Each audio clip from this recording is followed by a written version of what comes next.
जय गुरु जी संगत जी, मेरे YouTube चैनल गुरुजी 13 ब्लेसिंग पर आपका हार्दिक स्वागत। जय गुरु जी, शुक्राना गुरु जी, आप सभी साथ संगत जी को जय गुरु जी। गुरु जी आप सभी पर मेहर बनाए रखें, सर्वदा भला सर्वदा भला। संगत जी मैं आशा करती हूँ कि आप सभी स्वस्थ और मस्त हो।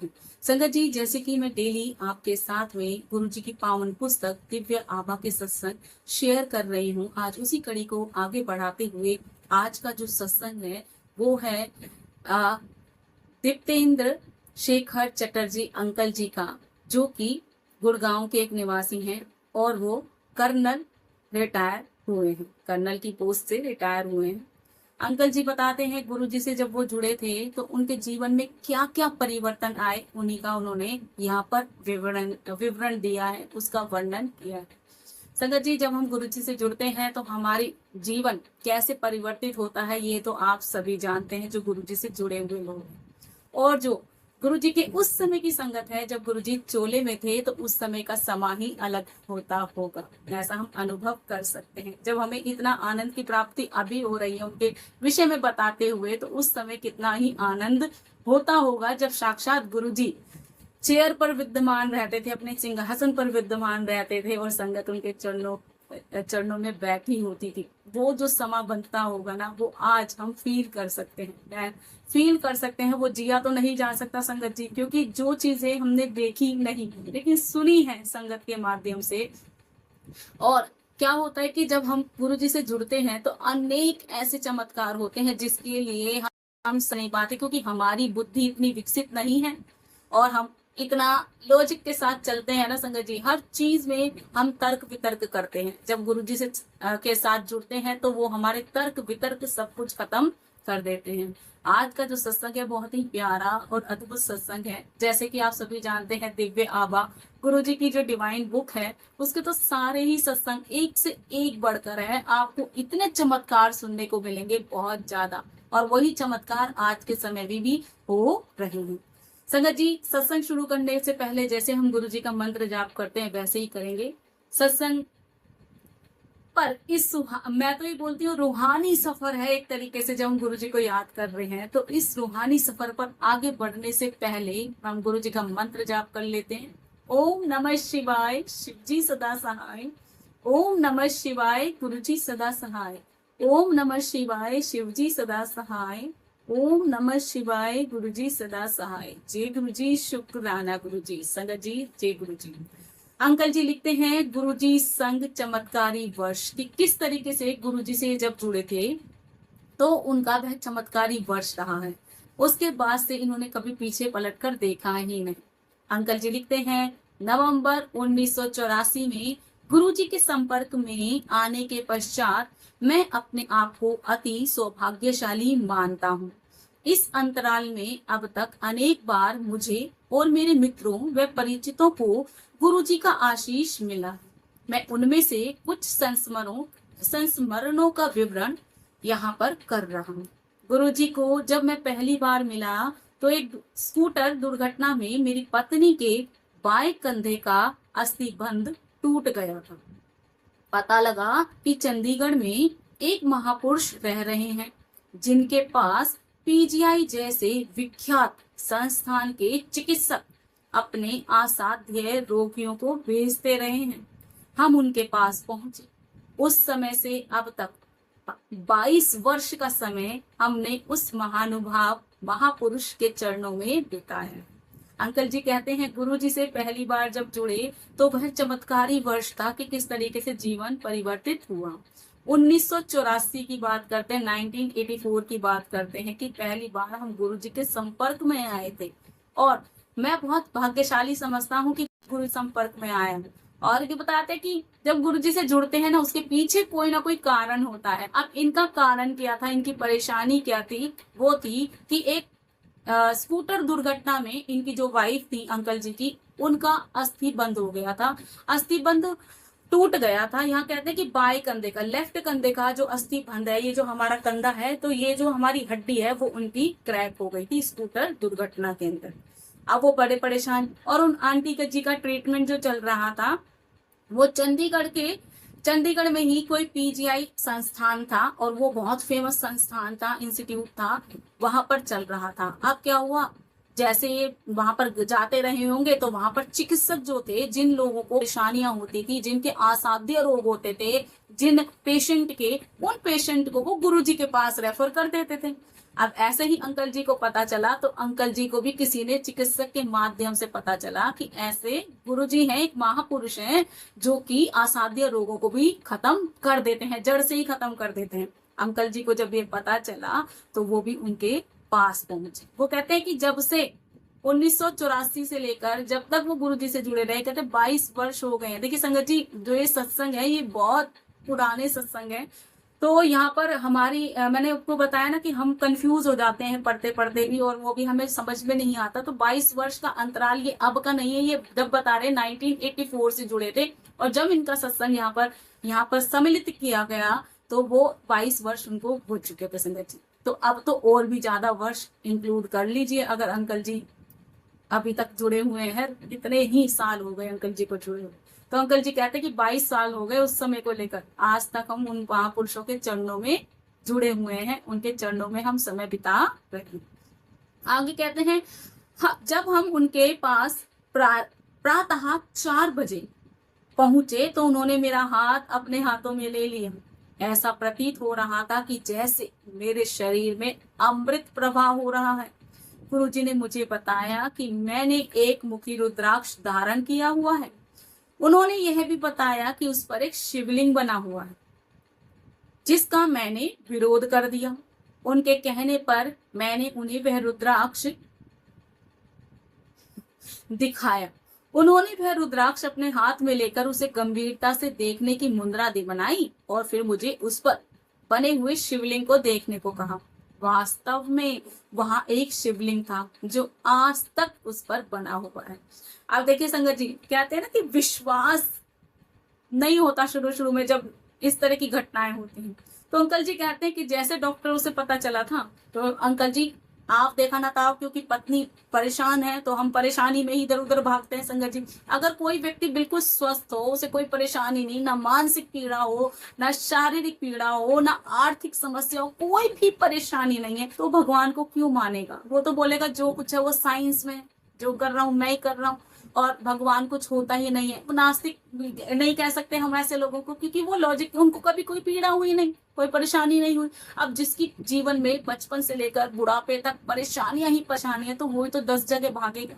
अब वो जब भागेगा उसको कहीं समाधान नहीं मिल रहा है तो वो परेशान हो जाएगा। तो अंकल जी के साथ भी था, ट्रीटमेंट वो करा रहे थे लेकिन कहीं फायदा नहीं हो रहा था। और जब गुरु जी के विषय में पता चला तो वो सुबह अर्ली मॉर्निंग सुबह 4 बजे ही वहां पर पहुंच गए गुरु जी के पास। कहते जब मैं वहां पहुंचा तो गुरुजी ने मेरा हाथ जो था अपने हाथों में ले लिया, और अंकल जी कहते हैं मुझे ऐसा फील हो रहा था कि जैसे मेरे शरीर में जैसे कोई अमृत का प्रवाह हो रहा है, मुझे बहुत अच्छा अनुभव हो रहा था। तब गुरुजी ने अंकल जी को बताया कि जो उन्होंने रुद्राक्ष पहना हुआ है, अंकल जी ने रुद्राक्ष धारण कर रखा था एक मुखी। गुरुजी ने अंकल जी को बोला कि जो तुमने रुद्राक्ष धारण कर रखा है ना, उसमें शिवलिंग बना हुआ है। अब अंकल जी तो कहते हैं कि मैंने तो उसका विरोध कर दिया। अंकल जी कहते हैं नहीं, ऐसा कुछ नहीं, क्योंकि विश्वास नहीं होता किसी पर। लेकिन गुरुजी तो विश्वास दिखाते हैं ना, हम मूर्खों को आईना दिखाते हैं गुरुजी। तो अंकल जी कहते हैं मैंने तो उस चीज का विरोध कर दिया, लेकिन जब गुरुजी ने कहा रुद्राक्ष दिखाने को, तो अंकल जी ने वो रुद्राक्ष उतार के उनके हाथों में दे दिया। जब गुरुजी के हाथ में दिया गया रुद्राक्ष, तो गुरुजी बड़े ध्यान से देख रहे थे उस रुद्राक्ष को, गंभीर मुद्रा बना ली थी, और देखने के बाद फिर अंकल जी को दिखाया, देखो ये बना हुआ है रुद्राक्ष, रुद्राक्ष पर शिवलिंग बना हुआ है। अंकल जी देखते हैं कि सच में उस एक मुखी रुद्राक्ष पर शिवलिंग बना हुआ था। तब अंकल जी को अपनी गलती का एहसास हो गया था। जय गुरु जी, शुक्राना गुरु जी। और अंकल जी कहते हैं आज तक उस पर रुद्राक्ष पर जो है वो शिवलिंग की छाप बनी हुई है। जय गुरु जी, शुक्राना गुरु जी। आगे अंकल जी लिखते हैं, मेरे लिए रुद्राक्ष का उपचार। 2 वर्ष से मैं आंत्र शूल से पीड़ित था, मुझे बहुत दस्त होते थे। गुरुजी ने मुझे पीने के लिए अमृत दिया और फिर घर जाने को कहा। उस दिन मैं अपने कार्यालय नहीं जा सका, क्योंकि उस दिन मुझे 24 बार शौच जाना पड़ा। शाम को जब मैं गुरुजी से फोन करके मेरे स्वास्थ्य के बारे में बताया, तो मैंने उनको बताया कि मेरी स्थिति अत्यंत असहनीय है।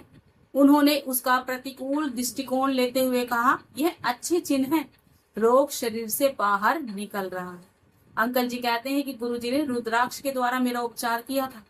अब कहते हैं कि 2 वर्ष के बाद क्या हुआ, अंकल जी को आंतों में, जो पेट में आंत होती है हमारी, उसमें पीड़ा हो गई। अब पीड़ा ऐसी हुई, कहते हैं कि जब जब वो पीड़ा होती थी तो उनको लूज मोशन हो जाते थे। जब लूज मोशन हो जाते थे तब ये बात उन्होंने गुरुजी से बताई, तो गुरुजी ने उनको अमृत दिया पीने के लिए, जल दिया या कुछ और भी चीज रही होगी, वो अमृत बनाकर दिया। और हालांकि सब जानते हैं गुरुजी जब स्टार्टिंग में संगत के साथ उनको जल दिया करते थे तो उनके पास एक रुद्राक्ष की माला होती थी गुरुजी के पास में, तो उसी रुद्राक्ष की माला को वो जल में डुबोकर कुछ अभिमंत्रित करके मंत्र उच्चारण करते थे, अभिमंत्रित करके उस जल को दे दिया करते थे, वो अमृत होता था। और आज भी अब तो रुद्राक्ष की माला, उन्होंने एक सुना था मैंने सत्संग में कि उन्होंने वो रुद्राक्ष की माला एक योगी था उसको दे दी थी, जो कि 22 साल की उम्र का लग रहा था। जब किसी संगत से पूछा अंकल जी ने कितनी गुरु जी ने पूछा आंटी बता इसकी आयु कितनी होगी, तो उन्होंने बोला 22 साल की। लेकिन गुरु जी कहते हैं कि नहीं आंटी, ये 22 साल का नहीं, ये 105 साल का है और ये दिखने में 22 साल का है। तो वो उन्होंने दे दी थी रुद्राक्ष की माला, ऐसा सत्संग सुना है मेरे संगत जी। अब अंकल जी कहते हैं कि रुद्राक्ष से उपचार करते थे। अब अंकल जी को रुद्राक्ष से उन्होंने अमृत बना कर दिया। जब वो अमृत उन्होंने पिया, कहते हैं मैं घर आ गया। अब मेरी स्थिति ऐसी नहीं थी कि मैं अपने ऑफिस भी जा पाता। कहते हैं उस दिन वो अमृत पीने के बाद अंकल जी कहते हैं मैं 24 बार वॉशरूम गए। और जब गुरुजी ने मुझसे फोन कर मेरे बारे में पूछा कि क्या हाल है अभी, तो अंकल जी कहते हैं मेरी स्थिति बहुत असहनीय है, मैं वह पीड़ा परेशानी में झेल नहीं पा रहा। जो व्यक्ति आप ये अंदाजा लगा लीजिए, अगर आपको लूज मोशन हो जाए, आप 2 या 3 बार भी वॉशरूम चले जाओ ना, हालत खराब हो जाती है संगत जी। और ये 24 बार गए हैं अंकल जी। वो कहते हैं कि 24 बार जाने के बाद मेरी इतनी हालत खराब हो गई, मैं ऑफिस भी नहीं जा पाया। और जब गुरुजी ने मुझे फोन करके पूछा कि कैसी तबीयत है, तो इन्होंने बोला मैं तो सहनीय पीड़ा हो रही है मेरे साथ, मैं तो बर्दाश्त ही नहीं कर पा रहा। लेकिन गुरुजी ने नेगेटिव ना लेकर उस चीज को पॉजिटिव वे में बोला कि ये तो अच्छे लक्षण है, तुम्हारे शरीर से जो है रोग बाहर निकल रहे हैं। जय गुरुजी, शुक्राना गुरुजी। अगले दिन प्रातः मुझे लगा मैं बिल्कुल स्वस्थ हो गया हूँ और यह मैंने गुरुजी को भी बताया। उन्होंने कहा कि अभी रोग शेष है, वह अगले दिन ही ठीक होगा और अपने पास बुलाया। जब मैं उनके पास पहुंचा तो उन्होंने अपने रुद्राक्ष और एक चम्मच से मेरी नाभि को छुआ। छूते हुए ऐसा प्रतीत हुआ जैसे मुझे बिजली का तीव्र झटका लगा हो और मैं गिर गया। उन्होंने मुस्कुराकर कहा अब रोग से मुक्ति हो गई है। उस बिजली के झटके के बाद वह रोग मुझे आज तक नहीं हुआ। जय गुरुजी, शुक्राना गुरुजी। अंकल जी कहते हैं जब गुरुजी ने पूछा तो उन्होंने बोल दिया ये असहनीय पीड़ा मुझसे बर्दाश्त नहीं हो रही। तो गुरुजी ने बोला कि ये तो रोग बाहर निकल रहा है, पॉजिटिव साइन है, सब अच्छा होएगा। अगले दिन कहते कि मैं अच्छा फील कर रहा था और ये बात मैंने गुरुजी को बताई। जब गुरुजी को बताई तो गुरुजी ने कहा अभी रोग शेष है, पूरी तरीके से स्वस्थ नहीं हुए हो। अगले दिन फिर उनको बुलाया। अंकल जी जब उनके पास गए गुरुजी के, तो गुरुजी ने एक चम्मच से और एक रुद्राक्ष से उनकी नाभि को, नेवल को छुआ। तो अंकल जी कहते हैं मुझे ऐसा फील हुआ कि जैसे मेरे शरीर में किसी ने बिजली का करंट लगा दिया हो। कहते झटका इतनी जोर से लगा था कि मैं जमीन पर गिर गया और गुरुजी मुस्कुरा रहे थे। तब गुरुजी ने कहा कि अब तुम बिल्कुल स्वस्थ हो गए हो, अब तुम्हारा रोग बिल्कुल मुक्त हो गया, रोग से तुम मुक्त हो गए हो, बिल्कुल स्वस्थ हो गए। अंकल जी कहते हैं कि वे बिजली का झटका इतना जोर से लगा था कि मैं ही जानता हूँ, लेकिन आज तक मुझे वह रोग दोबारा नहीं। पेट में दर्द रहता था, आंतों में, वो उसका निदान हो गया था, वो बिल्कुल स्वस्थ हो गए थे। जय गुरु जी। अंकल जी आगे लिखते हैं मेरी पत्नी की चिकित्सा भी हुई थी। मेरी पत्नी बबली का उपचार करने के लिए गुरुजी एक शनिवार की संध्या को हमारे घर पहुंचे। उनके निर्देशानुसार साबुत उड़द की दाल की 3 रोटियां बनाई गई। आधी रोटी को शौचालय में डालकर जल प्रवाहित कर दिया गया। शेष 2.5 रोटियों को उन्होंने बबली के कंधे पर रखकर उच्चारण किया और मेरे हाथ में देकर बोले कि यह एक काले कुत्ते को खिला दो। मैं भौचक्का रह गया। रात्रि के 9 बजे एक साफ स्वच्छ छावनी क्षेत्र में आवारा कुत्ता, वह भी काले रंग का, मिल पाना अति मुश्किल है, कठिन है। मैंने अपनी शंका गुरुजी को जताई। गुरुजी ने अपने शांत स्वर में मुझे नीचे बाहर जाने को कहा। मैं अचंभित हुआ। उस जब नीचे जाने पर ही मुझे एक काले रंग का कुत्ता मिल गया। उसी समय बबली का रोग भी समाप्त हो गया। अंकल जी यहाँ कहते हैं कि एक बार क्या हुआ, गुरुजी इनके घर पहुंचे। जब गुरुजी शनिवार का दिन था, शनिवार का दिन था, अंकल जी उनके घर पहुंचे तो शाम हो चुकी थी। गुरुजी ने इनकी पत्नी की बीमारी को जड़ से खत्म करने के लिए ही वो वहां पर पहुंचे थे अंकल जी के घर। तो अंकल जी कहते हैं कि गुरुजी ने उनको बोला, साबुत उड़द की दाल की 3 रोटियां बनाओ। जब उनकी रोटियां बनाई गई तो आधी रोटी को उन्होंने वॉशरूम में फेंकने को कहा, मतलब फ्लश करने के लिए बोल दिया, और 2.5 रोटी को उन्होंने बबली आंटी जो उनकी वाइफ थी उनके कंधे पर रखा और कुछ अभिमंत्रित किया, कुछ उच्चारण किया, मंत्र का उच्चारण किया, और उसके बाद गुरुजी ने वो रोटियां जो थी अंकल जी के हाथ में रख दी और कहा कि जाओ नीचे जाओ और अभी काले कुत्ते को खिलाओ। अंकल जी कहते हैं मैं चौंक गया। रात को 9 बज रहे हैं और वो छावनी एरिया में रहते हैं, ऐसे एरिया में जहां पर कुत्ते तो क्या परिंदे भी पर नहीं मार सकते। कहते काला कुत्ता कहाँ से मिल जाएगा, वो भी रात को 9 बजे। अब वो कहते कि मैं बड़ा अचंभे में, मैंने परेशानी बताई कि शंका बताई, गुरुजी पॉसिबल ही नहीं है यहाँ पर कुत्ता मिल जाएगा। तो गुरुजी बोले कि शांत स्वर में, जैसे हमेशा गुरुजी बहुत पोलाइटली बात किया करते थे, गुरुजी बिल्कुल शांत स्वर में बोले कि नीचे तो जाओ, बाहर तो जाओ, पहले देखो तो सही, यहाँ से बैठे बैठे क्या बोल रहे हो। तो जैसे गुरुजी ने बोला कि वो अंकल जी बाहर गए, तो कहते जैसे मैं नीचे उतरा तो मैं देखता हूँ कि काला कुत्ता खड़ा हुआ था और मैं बिल्कुल अचंभित हो गया कि काला कुत्ता यहाँ कहाँ से आ गया, ये तो पॉसिबल ही नहीं था। तो कहते कि उसी समय वो, जब वो काले कुत्ते को उन्होंने वो खिलाया होगा तो उसी समय जो बबली आंटी थी उनका रोग जड़ से समाप्त हो गया।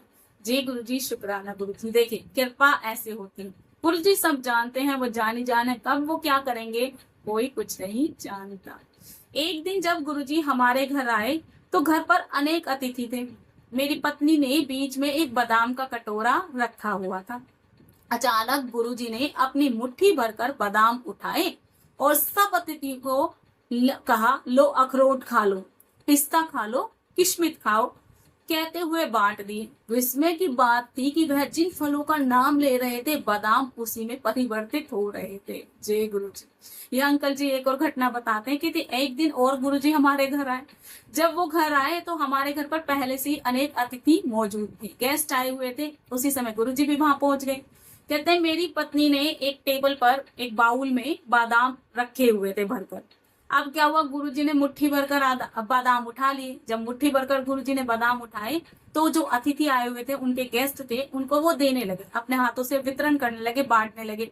किसी को कहते लो अखरोट खाओ, किसी को कहते लो पिसा खाओ, किसी को कहते हैं लो किशमिश खाओ। अब क्या था, अंकल जी कहते हैं हम आश्चर्यचकित हो गए, रखे तो बादाम थे, उठाए गुरुजी ने भी बादाम थे, लेकिन जब वो जिन संगत को दे रहे थे तो जैसा वो बोल रहे थे वो बादाम उसी में परिवर्तित हो गए थे, वो चेंज हो गए थे। उन्होंने किसी को कहा अखरोट खाओ तो बादाम अखरोट में बदल गए, किसी को कहा पिस्ता खाओ तो बादाम जो थे वो पिस्ता में बदल गए, किसी को कहा किशमिश खाओ तो वो बादाम किशमिश में बदल गए। वो कहते हैं हम अचंभित थे, ये कैसे पॉसिबल है, सब के सब बड़े अचंभित हो गए थे। इस तरीके से होती है गुरु जी की लीला। जय गुरु जी, शुक्राना गुरु जी। आगे अंकल जी आगे लिखते हैं, असक्षमता का निदान। मेरे एक जवान नायक आनंदन को बाधा दौड़ में पीठ पर गहरी चोट लग गई थी। जवान का उपचार तो हुआ था पर उस चोट के कारण वह सेना के सब कार्य करने में अक्षम हो गया। उसे सेना सेवा से निवृत्त कर घर भेजा जा रहा था। मैं उसे प्रातः 4 बजे गुरुजी के पास ले गया और उसे स्वस्थ करने के लिए प्रार्थना करने लगा। उसके स्वास्थ्य के लिए मैं प्रार्थना करने लगा। गुरुजी ने मुझसे प्रश्न किया, यदि उन्होंने उसे रोग मुक्त किया तो उसके कर्म कौन समाप्त करेगा और इस अवस्था में वह अगले जन्म में विकलांग रूप धारण कर लेगा। मैं विस्मित अवश्य था, पर मैंने गुरुजी से प्रार्थना करी कि वह अपने तप से उसके कर्म नष्ट क्यों नहीं कर देते। गुरुजी मुस्कुराए और उन्होंने आनंदन को लेटने के लिए कहा। फिर उन्होंने उसे छूकर एक अति भयानक मुद्रा बना ली, जैसे वह किसी को डांट फटकार रहे हों। नीचे लेटा हुआ आनंदन बच्चों की भांति धीरे धीरे सिसक सिसक कर रो रहा था और मैं आश्चर्यचकित था। फिर उन्होंने आनंदन को उठकर अपने शरीर पर से सब पट्टियां उतारने को कहा। उन्होंने यह भी कहा कि उसे स्वस्थ होने में अभी समय लगेगा और तीसरे दिन उसे पुनः लेकर मैं उनके पास पहुंची। अब क्या हुआ कि एक अंकल जी की नौन में ही एक जवान थे, नाम उनका आनंदन था। वो कहते कि एक दिन क्या बाधा दौड़ हो रही थी, ये जितने भी सैनिक हैं, सोल्जर हैं, ये अपने कार्य करते हैं, डेली रूटीन करते हैं, तो वो ऐसे ही कार्य कर रहे थे और अचानक वो गिर गए तो उनको चोट लग गई। और वो चोट कहाँ लगी थी? पीठ में। पीठ में चोट लग गई। वो इतनी गंभीर चोट लगी थी कि वो उनका ट्रीटमेंट चल रहा था, लेकिन वो सेना के कार्य करने में अक्षम्य हो गए थे, मतलब उनसे हो ही नहीं रहा था। अब आपकी पीठ में चोट लग जाए, उठने बैठने में कितनी परेशानी होगी, बहुत होगी। शरीर में तो संगत जी कहीं भी कुछ भी हो जाए तो कष्ट का ही कारण होता है। आपको ज्वर भी आ जाएगा ना 2 दिन का, उसमें भी खराब हो जाती हालत। तो यहाँ तो अंकल जी को पीठ में चोट लगी थी, अब उनका ट्रीटमेंट भी हो रहा था। अब जितने भी सेना के कार्य, सैनिक तो आप जानते हो बिल्कुल फिट एंड फाइन होने चाहिए, रक्षा तो तभी करेंगे ना, वो सारे कार्य करेंगे। जब वो कार्य करने में अक्षम हो गए थे तो सेना ने डिसाइड किया कि इनको क्या करना चाहिए, इनको यहाँ से अब छुट्टी कर देनी चाहिए, इनको घर भेज देना चाहिए, इनको सेवा निवृत्त कर देना चाहिए, रिटायरमेंट देनी चाहिए। जैसे आप सभी जानते हैं रिटायर बहुत जल्दी हो जाते हैं लोग। तो अब क्या हुआ, अंकल जी को जब ये बात पता चली तो उनकी कोई परेशानी रही होगी, तो उन्होंने अंकल जी से कहा। जब अंकल जी से कहा तो अब वो गुरु जी से जुड़े हुए थे, उन्होंने गुरु जी से आगे फॉरवर्ड कर दी बात। जब उन्होंने कहा गुरु जी से कि उसके रोग को दूर करो, अब अंकल जी उस सैनिक को सुबह के 4 बजे गुरु जी के पास लेकर पहुंच गए। जब सुबह के 4 बजे गुरु जी के पास लेकर पहुंच और उनसे प्रार्थना करने लगे उसके स्वास्थ्य की कि गुरु जी इसको स्वस्थ कर दो। अब गुरु जी ने बोला कि मैं इसको रोग मुक्त तो कर दूंगा, इसकी सारी परेशानियां खत्म हो जाएंगी, लेकिन जो इसकी कर्म है ना अभिशेष, बहुत बुरे कर्म है, अगर मैं इसके सारे रोग मुक्त कर दूंगा तो इसके कर्म कौन भोगेगा? जैसे इस व्यक्ति के कर्म है, ये अगले जन्म में विकलांग पैदा होगा। देखिए हम तो अभी जन्म की बात कर रहे हैं, हमें क्या पता हमारा अगला जन्म क्या होगा, लेकिन गुरुजी तो जान ही जान है, उनको पहले से पता था अगर वो व्यक्ति उस जन्म में वो पीठ में जो चोट लगी थी वो दर्द को नहीं सहता तो क्या होता, अगले जन्म में वो विकलांग पैदा होता, विकलांग बनकर जन्म लेता। गुरुजी ने ये बात बताई। अब क्या हुआ, फिर भी अंकल जी ने उनसे रिक्वेस्ट की कि आप अपने कर्म के तप के बल पर क्यों नहीं ठीक कर देते, आप तो सब कुछ कर सकते हैं ना, तो आप तो कर्म करते हैं, आप तप भी करते हैं, तो आप अपने तप के बल से क्यों नहीं ठीक कर देते? गुरुजी हंसे और उन्होंने, जैसे गुरुजी आप सभी जानते हैं गुरुजी तो भोले भंडारी हैं, आप आज्ञा कीजिए, आज्ञा की अरदास कीजिए, उनसे अपनी प्रार्थना रखिए, वो तो सबको तथास्तु बोल देते हैं। तो यहाँ पर जब प्रार्थना की तो गुरुजी ने प्रार्थना सुन ली। गुरुजी मुस्कुराए और उन्होंने आनंदन जो थे वो सैनिक, उनको लेटने के लिए कहा। जब वो लेट गए तो गुरुजी ने उनके शरीर पर हाथ रखा और जैसे उनको डांट रहे हैं। अंकल जी कहते हैं मैं खड़ा खड़ा सब देख रहा था, मुझे समझ कुछ नहीं आ रहा था, क्योंकि गुरुजी कब क्या करेंगे हमारी समझ से, बुद्धि से तो परे है, हम तो आज भी नहीं समझ पाते गुरुजी ड्रीम में क्या दिखा देते हैं समझ नहीं आता। लेकिन जब वो पूरा होता है ना तब हमें कल आती है, अच्छा ये ड्रीम दिखाया था। तो सेम अंकल जी कहते हैं मैं तो अपनी आंखों से देख रहा था, मुझे समझ कुछ नहीं आ रहा था। वो कहते हैं कि जैसे उन्होंने आनंदन को देखा और उसको डांटना शुरू कर दिया, जब इतनी डांट गई तो उनका जो गुरुजी का फेस था वो बिल्कुल विचित्र बन गया था, जिसे देखकर मैं भी असमंजस में पड़ गया था कि गुरुजी ने कैसा फेस बनाया है। और जो आनंदन नाम के व्यक्ति थे वो सिसक सिसक कर जैसे बच्चे रोते हैं वैसे ही वो रो रहे थे और मैं बड़े अंबे से दोनों को देख रहा था। आनंदन को उन्होंने कहा कि जो शरीर पर जितनी भी पट्टियां बांध रखी हैं, क्योंकि ट्रीटमेंट चल रहा था उनका, कहते सब उतार दे, और यह भी कहा कि अभी इसको स्वस्थ होने में समय लगेगा, जब तीसरा दिन होगा तो इसको तुरंत मेरे पास लेकर आना, क्योंकि अभी इसको ठीक होने में समय लगेगा। तीसरे दिन गुरुजी ने फिर आनंदन अंकल जी को अपने पास बुलाया। अगले दिन प्रातः जब मैं पीटी के लिए जा रहा था तो मैंने आनंदन को अपनी बैरक के बाहर दंड लगाते हुए देखा, जैसे वह अपना शक्ति प्रदर्शन कर रहा है। मैंने उसे रुकने के लिए कहा और बोला कि अभी उसे कोई दर्द नहीं है और लग रहा है वह रोग मुक्त हो गया है। मैंने उसे गुरुजी के अगले दर्शन तक बातें गोपनीय रखने के लिए कहा। तीसरे दिन जब हम गुरुजी के पास गए तो उन्होंने मुझे अपने पास बुलाया और आनंदन की ओर उंगली करते हुए कहा कि वह शनि के प्रकोप से बाहर आया है। आनंदन का रंग साफ हो गया था और उसका वजन 13 से 14 किलो घट गया था 3 दिन में। समझिए जय गुरुजी। गुरुजी ने फिर आनंदन से प्रश्न किया कि उनके छूने के बाद क्या हुआ था। आनंदन ने बताया तब से वह सोया नहीं है। गुरुजी के तुरंत एक चाय के चम्मच से उसकी बाल्य ग्रंथि को छुआ। उन्होंने फिर मुझे निर्देश दिया कि आनंदन को बैरक में पहुंचा दिया जाए और उसे सोने दे। गुरुजी के स्थान से बाहर निकलते ही उसका सर मेरे कंधे पर टिक गया और वह सो गई। वाहन चालक की सहायता से हम उसे बैरक तक लेकर गए और उसे उसके बिस्तर पर लिटा दिया। आनंदन 3 दिन तक सोता रहा और पूर्णतः रोग मुक्त हो गया। तदुपरांत चिकित्सकों ने जब उसके परीक्षण किए तो उसे स्वस्थ देखकर वह आश्चर्यचकित रह गए। जब उसके पास उसे सब सैन्य सेवाओं के लिए योग्य घोषित करने के अन्यथा कोई भी विकल्प था ही नहीं। जय गुरुजी, शुक्राना गुरुजी। यहाँ अंकल जी कहते हैं कि जब गुरुजी ने कहा कि अब इसको 3 दिन के बाद मेरे पास लेकर आना, और वो अपने धाम चले गए। अगले दिन क्या हुआ कि अंकल जी कहते हैं कि मैं बड़ा सरप्राइज हुआ कि मैंने देखा आनंदन तो क्या कर रहा था, अपनी बैरक के बाहर, अपनी टुकड़ी के बाहर खड़ा होकर डंड लगा रहा है। वो तो पुशअप्स कर रहा है।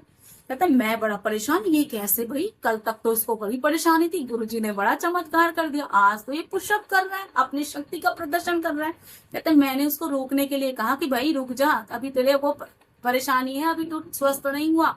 लेकिन उसने उसे बताया कि उसके शरीर में अब कोई दर्द नहीं है। अंकल जी को बताया कि अब उसके शरीर में कोई दर्द नहीं है, लेकिन कहता शायद मैं रोग मुक्त हो गया। लेकिन अंकल जी ने उनको समझाया कि गुरुजी ने जब तक बोला है अगले दर्शन तक, तीसरे दिन वो बुलाया है तुम्हें, और तुम्हें जब तक अपने मुंह पर अपना मुंह बंद रखना है, किसी को ये बात नहीं बतानी, ये बहुत गोपनीय बात है, ये बात को गुप्त रखना है।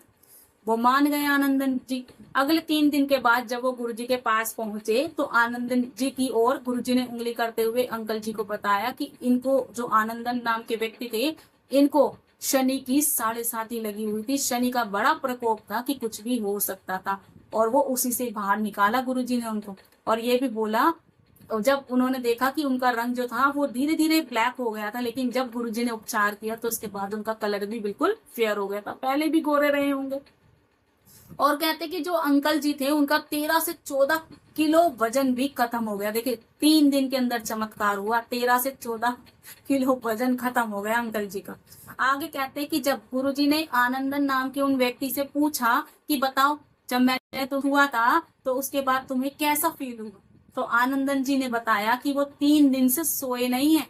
गुरुजी ने फिर एक चाय की चम्मच ली और उनकी बाल्य ग्रंथि हमारी ये जो गला है ना संगत जी, ये जो ग्रंथि है, ये ग्रंथि, इसको उन्होंने छुआ, उस चम्मच से छुआ और अंकल जी को निर्देश दे दिया कि इसको वापस लेकर जाओ, जब ये अपनी बैरक में पहुंच जाए तो इसको सोने दो, इसको डिस्टर्ब नहीं करना, जैसे ये सोता है इसको सोने दो। अंकल जी को निर्देश दिए गुरुजी ने। अंकल जी ने वैसे ही क्या कहते हैं, जैसे ही हम गुरुजी के दर्शन करके बाहर निकले तो क्या हुआ, आनंदन जी तो सो गए। वो कहते हैं उनका कंधा जो था मेरी पीठ पर लग गया, पीछे बिठा कर लेकर आए होंगे बाइक पे या स्कूटर पे, जिस पे लेकर आए होंगे। कहते हैं उनका कंधा जो था मेरी पीठ पे लग गया, इट मीन्स वो सो चुके थे वहां से निकलने के बाद। और कहते कि किसी व्यक्ति की सहायता से उनको उनके बेड पर लिटाया गया। तो कहते कि 3 दिन तक लगातार वो अंकल सोते रहे, आनंदन अंकल 3 दिन तक लगातार वो सोते रहे और किसी ने उनको डिस्टर्ब नहीं किया था, क्योंकि गुरुजी ने परमिशन दी थी, पहले से ही निर्देश दे दिए थे कि इंस्ट्रक्शन दे दिए थे कि उनको परेशान ना किया जाए, क्योंकि इस तरीके से होता अगर वो बीच में फिर उनको इंटरप्ट करता तो उनको कुछ भी हो सकता था। तो गुरुजी के निर्देशों का पालन करना सबका ही कर्तव्य है। तो यहाँ पर अंकल जी ने वैसा ही किया। तो वो अंकल जी जो थे 3 दिन तक लगातार सोते रहे और किसी ने उनको डिस्टर्ब नहीं किया। 3 दिन के बाद वो रोग मुक्त हो गए और उसके बाद सब आश्चर्यचकित हो गए कि ये क्या हुआ। जब उनका और चीजें देखी गई, जब उनको दोबारा से उनके परीक्षण किए गए, डॉक्टरों ने देखा, क्योंकि उनको तो डिसाइड कर लिया था कि सेवा छुट्टी कर दो, इसकी रिटायरमेंट दे दो, क्योंकि अभी ये काम सैनिक के रूप में काम नहीं कर पाएंगे और उनसे होगा भी नहीं। अब यहाँ क्या था, चिकित्सकों को वो सब चीजें वापस लेनी पड़ी, उनके पास कोई विकल्प था ही नहीं, क्योंकि वो तो योग्य घोषित हो गए थे, कहीं भी कोई परेशानी नहीं थी, सब कुछ ठीक हो गया था। इस तरीके से गुरु जी संगत पर कृपा करते हैं। और संगत जी, ये सत्संग ना बहुत बड़ा है, आज मैं इसको डिवाइड कर रही हूँ कई पार्ट्स में, क्योंकि इकट्ठा बताऊंगी तो बहुत बड़ा हो जाएगा। और आज अपनी वाणी को यहीं विराम देती हूँ। जय गुरु जी, शुक्राना गुरु जी, जय जय गुरु जी।